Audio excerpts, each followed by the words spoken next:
स्वामी परिवार क्यों लोगों से जो है अपील कर रहा है कि हम इसका विरोध कर रहे हैं, उसके बहुत सारे कारण हैं जो शायद आम जनता को नहीं पता है। वो कारण आज मैं आपके सामने स्पष्ट करना चाहता हूँ। उस दिन जन्माष्टमी पे भी जिले के सारे अधिकारी मंदिर परिसर में इकट्ठे थे। व्यवस्था उनके हाथ में थी। मंदिर खुला, वो उस व्यवस्था का पालन नहीं कर पाए, वो उस क्राउड को मैनेज नहीं कर पाए, 2 लोगों की जनहानि हो जाती। इस जनहानि के सारे वीडियो साक्ष्य के तौर पर हैं कि वहाँ किस तरीके से जो मुख्य अधिकारी थे वो अपने अपने वीडियो बनाने में व्यस्त थे। जो बाकी पुलिस के अधिकारी थे वो कहां दुख के खड़े हुए थे। वो कुंज गलियां जिनका अस्तित्व ठाकुर जी के समय से है कि हमारा ये मानना है कि ठाकुर जी यहाँ से नित्य विहार के लिए, रास के लिए निधवन जाते हैं और इन्हीं गलियों से जाते हैं, जिसका साफ मैं आपको बताऊं, मंदिर में रात की शयन आरती के बाद आएंगे तो आपको बहुत से लोग ठाकुर जी की देहरी पर दीपक जलाते हुए और इत्र रगड़ते हुए आपको मिलेंगे। वो सिर्फ इसी बात का इंतजार करते हैं कि ठाकुर जी गर्भगृह से निकल के जगमोहन से होते हुए गेट नंबर 1 से बाहर निकलेंगे और वो उन्हीं गलियों में से होते हुए निधवन जाएंगे कि इन कुंज गलियों का कोई ध्वस्तीकरण ना हो। सरकार हमको बार बार ये कह रही थी कि मंदिर को 12 घंटे खोलिए साहब, 6 घंटे सुबह और 6 घंटे शाम को। कैसे खोल दें भाई? ठाकुर जी यहाँ लाला स्वरूप में 4 घंटे सुबह 4 घंटे शाम इनफ होता है। आप इनको वैसे नहीं कर सकते हैं जैसे कि आपने अभी राम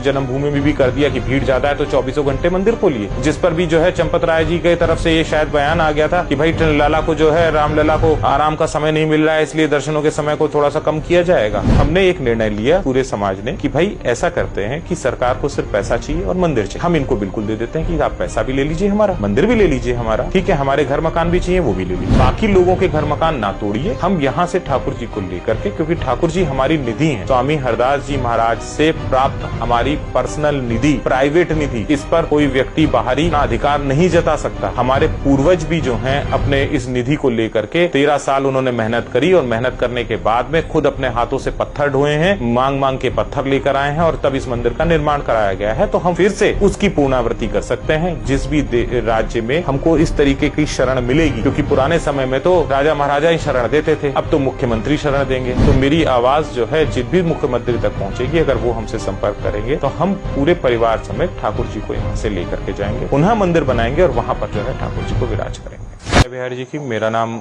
रजत गोस्वामी है। मैं बांके बिहारी मंदिर में राजभोग पक्ष से सेवायत हूँ। पिछली 2 प्रबंध कमेटियों में समिति का सदस्य और उपाध्यक्ष भी रहा हुआ हूँ। कुछ बातें जो शायद आप लोगों को नहीं पता हैं, वो बातें बताने के लिए आज आप लोगों के सम्मुख प्रस्तुत हुआ। जैसा कि आप लोगों को ये पता ही है कि इस समय सरकार के द्वारा कॉरिडोर की व्यवस्था और फिर कॉरिडोर के बाद एक्ट की व्यवस्थाएं चल रही हैं। इसमें गोस्वामी परिवार क्यों लोगों से जो है अपील कर रहा है कि हम इसका विरोध कर रहे हैं, उसके बहुत सारे कारण हैं जो शायद आम जनता को नहीं पता है। वो कारण आज मैं आपके सामने स्पष्ट करना चाहता हूँ। सन 2022 में अगस्त के महीने में 18 तारीख को लगभग एक नोटिस इशू होता है हाई कोर्ट से कि एक शख्स हैं जिनका नाम अनंत शर्मा है, इन्होंने एक PIL जनहित याचिका जिसे बोलते हैं वो दायर करी है मंदिर में व्यवस्थाओं को लेकर के कि मंदिर की व्यवस्थाएं नहीं ठीक हैं, क्राउड का मैनेजमेंट नहीं ठीक हो रहा है, वहाँ पर एक लंबे समय से प्रशासक हैं, वहाँ की व्यवस्थाएं कोई देखने वाला नहीं है, साफ सफाई नहीं है, ऐसी इत्यादि कई एक बातें जो PIL में मेंशन करके वहाँ डाली गई। जब ये हम लोगों को पता चला तो हमने अपने वकील साहब से बोला कि भाई ठीक है, इस विषय में देखिए आगे जा करके और इसकी कॉपी लीजिए और इसमें हम लोग पार्टी बनेंगे और पार्टी बन करके अपनी तरफ से जो भी साक्ष्य हैं वो दिए जाएंगे। जैसे ही 18 तारीख को ये होता है, जन्माष्टमी आसपास में ही थी, शायद 21 या 22 तारीख की जन्माष्टमी थी। 22 तारीख को सर्टन हमारे यहाँ जो है 2 लोग मर जाते हैं। ये अचानक भीड़ की वजह से 2 लोगों की मृत्यु हो जाती है मंदिर परिसर के अंदर। तो मैं यहाँ पर आपको स्पष्ट करूं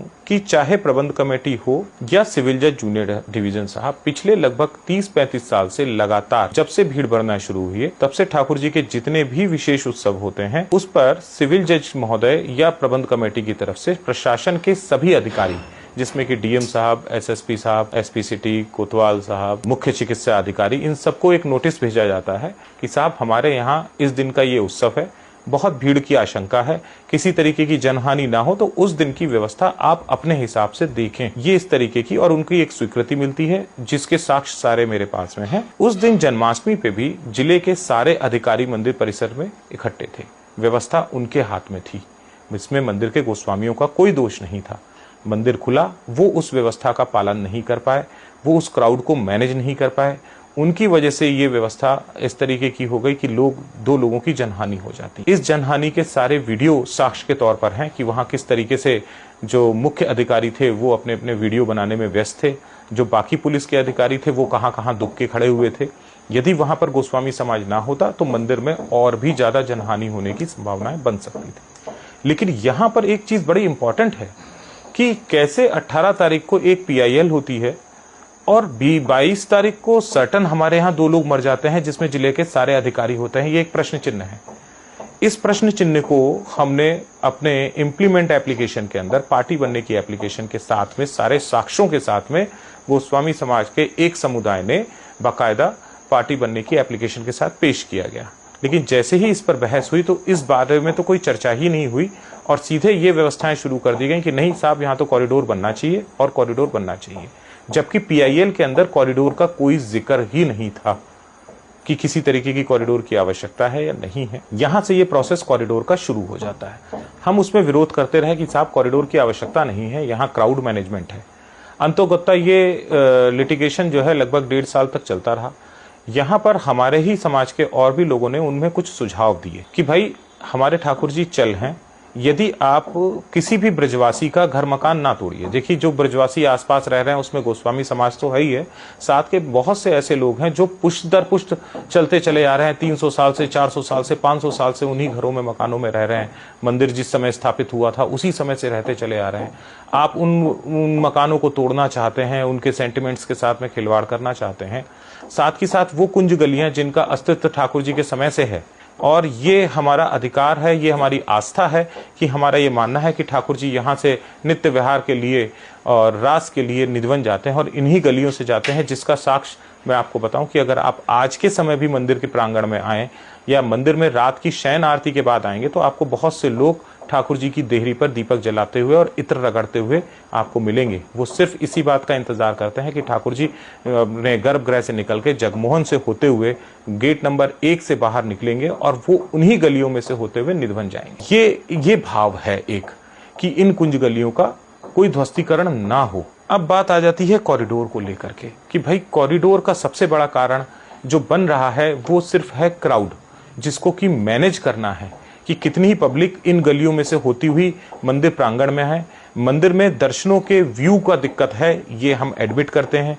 हमने अपनी तरफ से लिखित सुझाव में सुलखान सिंह जब आए थे यहाँ पर जांच करने, और उनको भी ये दिया था कि मंदिर के राजभोग के सेवायत इस बात पर एग्री हैं कि मंदिर में ठाकुर जी के गर्भगृह से ठाकुर जी को जगमोहन में शिफ्ट कर दिया जाए और मंदिर को सेंट्रलाइज्ड AC कर दिया जाए। देखिए, किसी भी श्री विग्रह का गर्भगृह से बाहर और अंदर जाने का एक बहुत बड़ा कारण रहता है वातावरण। ठंड के समय में ठाकुर जी गर्भगृह में और गर्मियों में के समय में ठाकुर जी गर्भगृह से बाहर। इसी वजह से फूल बंगले बने कि गर्मियों में ठाकुर जी को गर्भगृह में दिक्कत ना हो तो वो बाहर जगमोहन में विराजें और फूलों की ठंडक से उनको आराम मिले, उनके श्री अंग को उनको आराम मिले। तो ये दोनों सुझाव के साथ में हमने कई एक गोस्वामी इसके साइन करा के सुलखान सिंह जी को दिए, जबकि सुलखान सिंह जी की रिपोर्ट में उन्होंने साफ मना कर दिया कि साहब हमारे पास में तो कोई सुझाव आया ही नहीं। जब प्रोसीडिंग शुरू हो रही थी या प्रोसीडिंग चल रही थी चीफ जस्टिस कोर्ट में भी, चीफ जस्टिस साहब ने कहा कि भाई आप लोग आपस में मीडिएशन कर लें और यहाँ पे सिर्फ क्राउड मैनेजमेंट की दिक्कत है, अगर मीडिएशन से बातचीत से ये सारी चीजों का हल निकल जाता है तो कोई दिक्कत नहीं है। जबकि सुलखान सिंह रिपोर्ट के अंदर ये कहा गया कि 3 तरीके हैं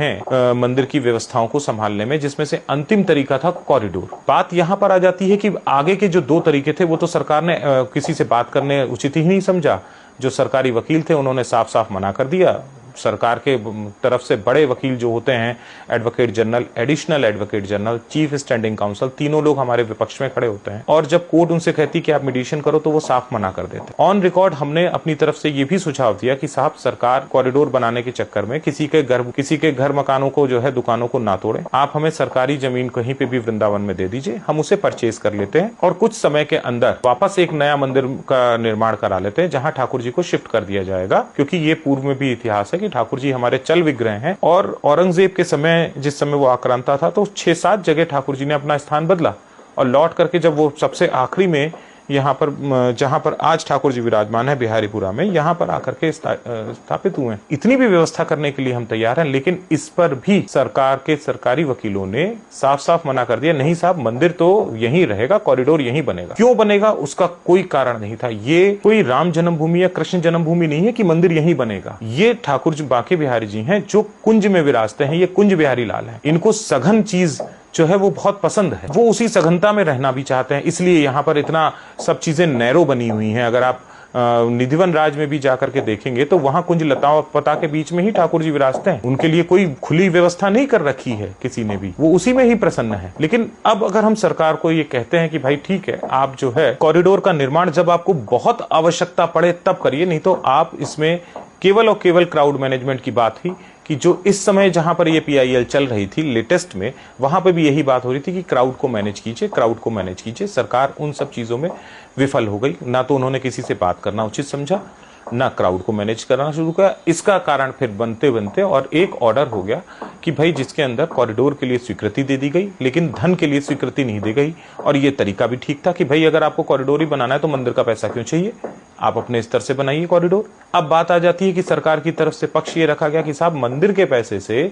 हम आसपास की जमीनों को खरीदेंगे, जो जमीनें हैं किसकी, गोस्वामी समुदाय की, हम उसको मंदिर के पैसे से उनको पैसा देंगे और उसके बाद वो जमीन बांके बिहारी लाल की होगी।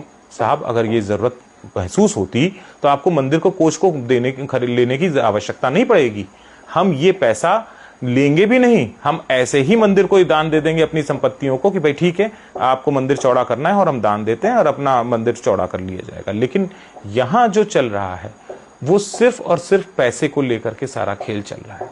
सरकार को कॉरिडोर से कोई लेना देना मुझे नहीं समझ में आता कि लेना देना है, उनको किसी भी तरीके से मंदिर का मैनेजमेंट चाहिए था। जिस समय ये कॉरिडोर की बात हो रही थी उन्होंने एक स्कीम भी लगाई, जिस स्कीम के लिए हमने मॉडिफिकेशन भी हाई कोर्ट में डाला हुआ था कि हम इस स्कीम का विरोध करते हैं।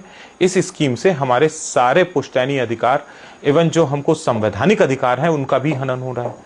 अब जब ये मैटर सुप्रीम कोर्ट पहुंचा, इसकी लिस्टिंग हुई 27 तारीख को और 26 तारीख को जल्दबाजी में सरकार ने ये ऑर्डिनेंस लिया है, जबकि 15 तारीख को ऑर्डर हुआ। 15 तारीख से 27 तारीख के बीच में ऑलमोस्ट जो है 12 या 15 दिन के आसपास करीब हो जाते हैं। उस बीच में भी ऑर्डिनेंस नहीं आया, जब उनको ये लगा कि ये तो लिस्ट हो गया है और ये कहीं ना कहीं स्टे हो सकता है। कारण कि सुप्रीम कोर्ट में जिस तरीके से सरकार गई, जितनी फटकार सरकार के सरकारी वकील को लगी वो यही लगी कि आपने लॉ का अनादर किया है, दो प्राइवेट लोगों के केस में आप बीच में इंटरवीनियन बन के क्यों घुस गए और आपने ये जो ऑर्डर कराया ये जो है ये ठीक नहीं कराया है।